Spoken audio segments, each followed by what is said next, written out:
Bonjour à tous et bienvenue à Schengen. Non, je ne suis pas à Schengen pour aller voir le château qu'a peint Victor Hugo. Je sais qu'il y en a certains qui viennent de Franche-Comté, c'est pour ça que je cite cela. Je suis pour une autre raison. Madame Kneip, vous êtes directrice du Centre européen de Schengen. Pourquoi faut-il que nos éditeurs aillent impérativement à Schengen? Ja, Schengen ist bekannt für das Schengener Abkommen natürlich. Und genau das ist das, was man hier spürt. Das ist eine der größten Errungenschaften, die wir in der Europäischen Union haben. Gleichzeitig wie der Euro, die europäische Währung ist. Der freie Verkehr zwischen einem Land und dem anderen ist genau das, was man jeden Tag erleben kann. Also das ist definitiv ein Grund, nach Schengen zu kommen. Außerdem, wenn Sie hier sind, dann spüren Sie diesen Spirit of Schengen, von dem wir immer sprechen. Sie haben verschiedene Monumente, Skulpturen und so weiter, an denen man wirklich sehen kann, was Schengen bedeutet. Diese ganze Region lebt eigentlich dieses Schengener Abkommen. Und last but not least, wenn Sie sich umschauen, wir sind in einer Weinregion. Sie waren nicht in Schengen, wenn Sie nicht den Schengener Wein probiert haben. Und die Spezialität daran ist, wenn der Wein aus Schengen kommt, dann kommt er normalerweise nicht nur aus Luxemburg, sondern auch aus Deutschland und Frankreich. Das heißt, der Schengener Wein ist auch ein internationaler Wein. Herzlich willkommen bei uns in Schengen. Vielen Dank, Frau Kneip. Wir sind hier an einem Standort, wo das Schengener Abkommen unterschrieben wurde. Und wir gehen jetzt in der Geschichte. Wir werden jetzt Frau Lalumière fragen, was sie in Schengen erfahren hat im 1985.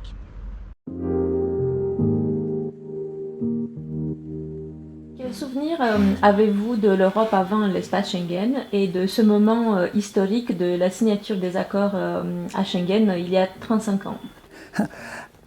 Avant les accords de Schengen, ou plus exactement avant la mise en œuvre des accords de Schengen, on était dans une période où les frontières entre les pays membres de la communauté étaient saturées.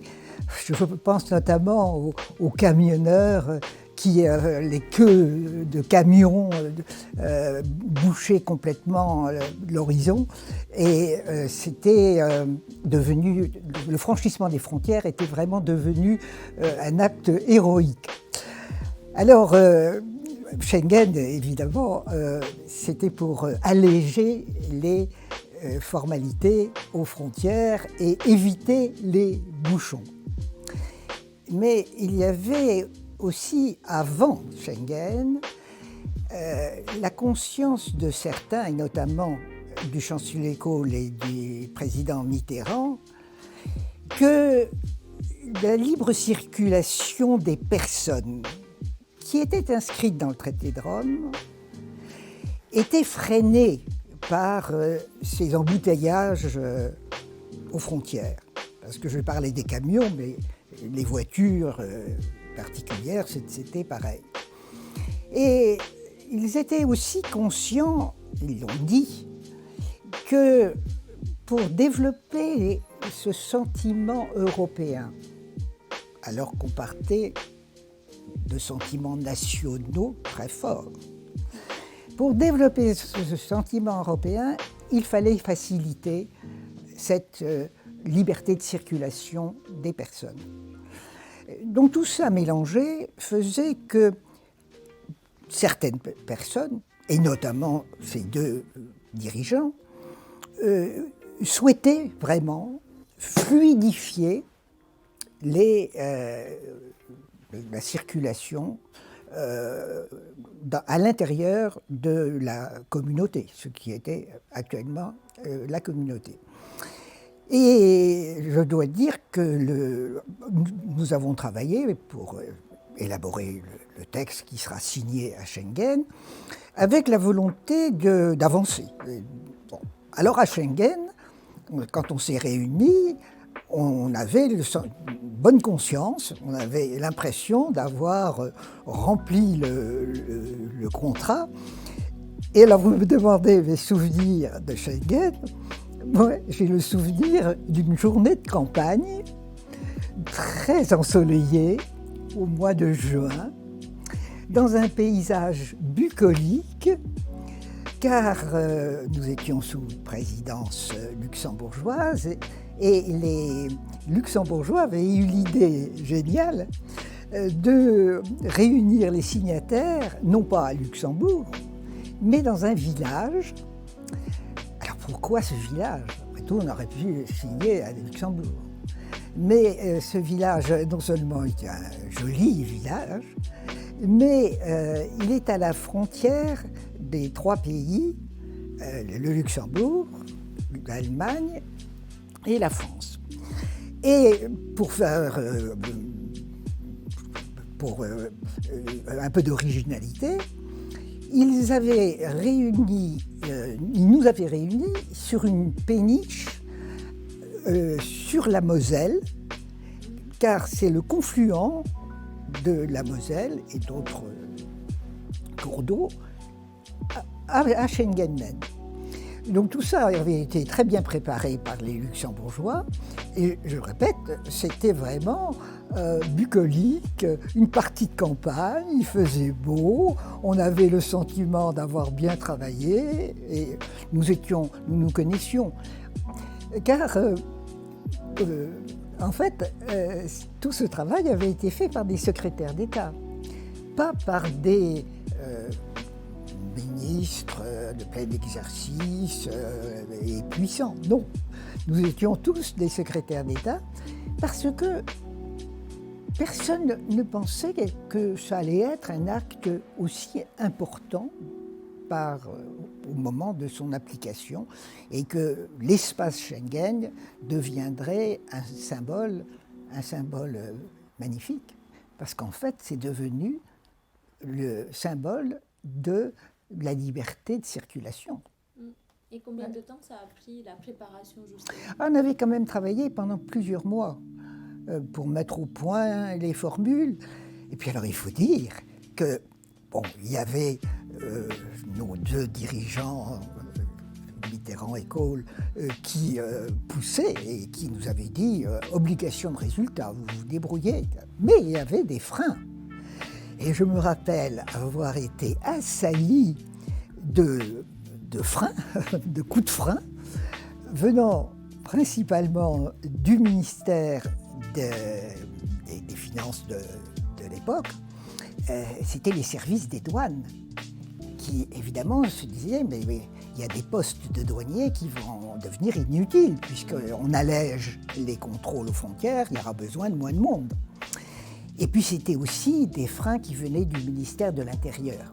Alors là, pour d'autres raisons, c'était pas défendre les emplois des douaniers, mais c'était la crainte en ouvrant les frontières, enfin en facilitant la circulation, c'était faciliter les criminels, les bandits, les délinquants qui pouvaient plus facilement passer d'un pays à l'autre. Donc ces 2 ministères étaient très hostiles et ont freiné. Moi je me rappelle un voyage que j'ai fait au mois de il y a quelques mois avant la signature.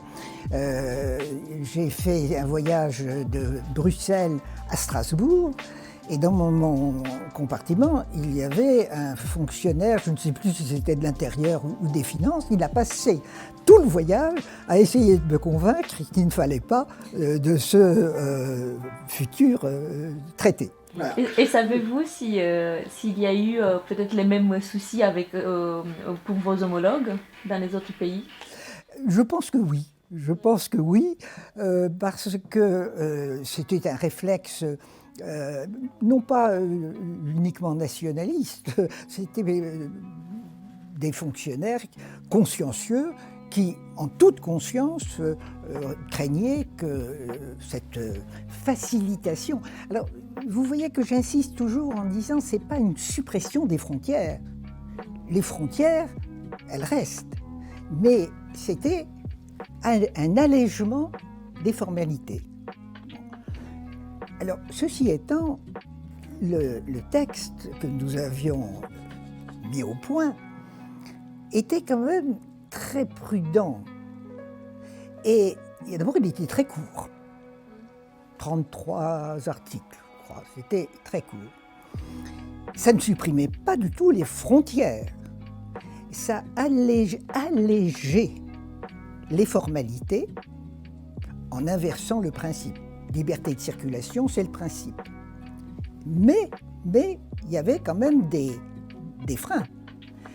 Par exemple, en période de circonstances exceptionnelles, on pouvait rétablir des contrôles systématiques. Et d'ailleurs, récemment, c'est ce qui a été fait pour des raisons sanitaires. On a rétabli donc ces exceptions. Vous voulez, la règle a changé, mais on a toujours la possibilité de rétablir des contrôles. Et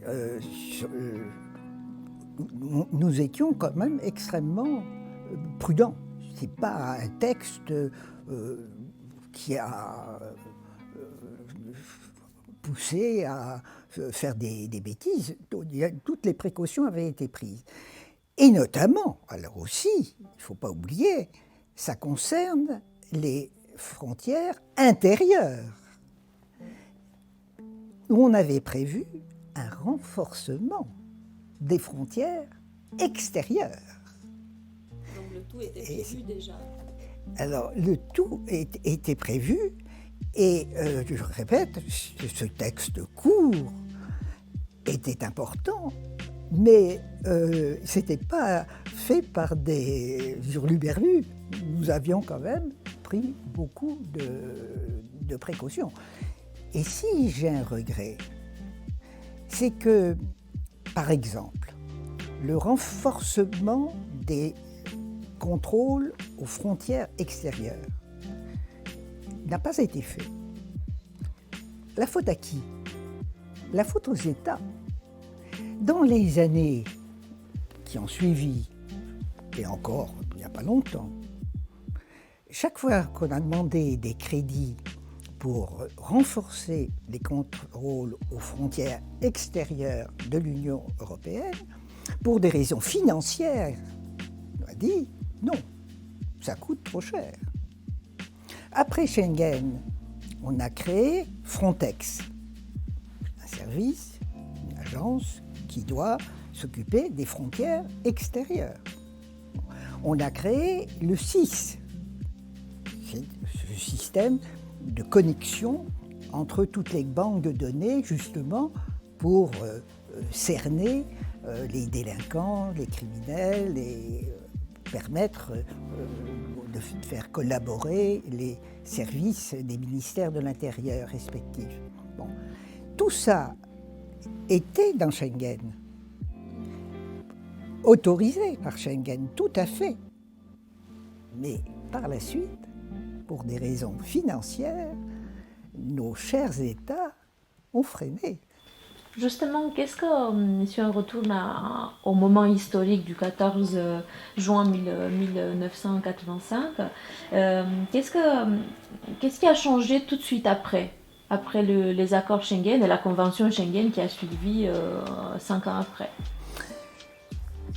Écoutez, après, j'ai changé de job, si je peux dire, donc je n'ai pas suivi d'aussi près. Mais je crois que, ce qui s'est passé, c'est qu'on a allégé les contrôles aux frontières.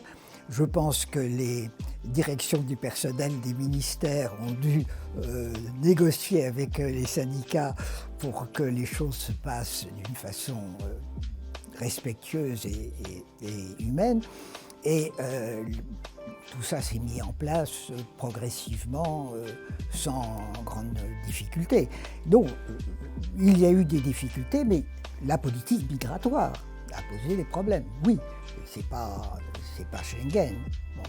Et d'ailleurs, quand c'était autorisé, les mesures exceptionnelles, quand ça a été nécessaire, on a renforcé des contrôles et fait appel à des forces de l'ordre de nos différents pays.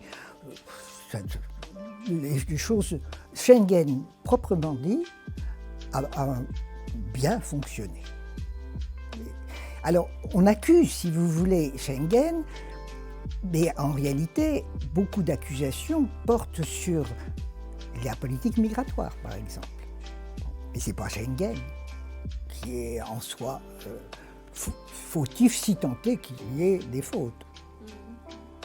On mélange un peu tout. Schengen, ce n'est qu'un allègement des contrôles aux frontières intérieures. Aux frontières intérieures, pour les 22 pays membres de l'Union européenne et aussi pour ceux qui sont de l'extérieur, mais... Alors, ceux qui sont de l'extérieur, ils ont bénéficié de Schengen. C'est vrai, par exemple, l'instauration du passeport Schengen. Bon, une personne venant d'un pays lointain, bon, enfin, qui n'est pas dans l'Union européenne, veut visiter l'Europe. Autrefois, il était obligé de faire des démarches pour demander des visas à chaque pays. Donc c'était dans les ambassades, des formalités à répétition. Avec le passeport Schengen, il y a une demande à faire. Par exemple, on décide d'arriver par la France, bon. Et une fois qu'on a ce passeport-là, on va pouvoir circuler librement dans tout l'espace Schengen. Et ça, c'est un grand avantage, évidemment. Alors, les avantages, ils sont apparus quand même progressivement, mais ils sont très importants, ces avantages. Car cet allègement des contrôles aux frontières favorise la mobilité. Ah, la mobilité. Le bouffet d'énergie positive. Voilà. Alors, pour la jeunesse, ça a permis le programme Erasmus. Le programme Erasmus est dans la logique de Schengen, favoriser la mobilité. Et nous avons maintenant des dizaines et des dizaines, des milliers de jeunes qui peuvent circuler très librement à l'intérieur de l'espace Schengen. Ce sont en quelque sorte des enfants de Schengen. Enfin, c'est deux choses différentes, bien sûr, mais c'est la même philosophie, c'est la même intention, favoriser la mobilité.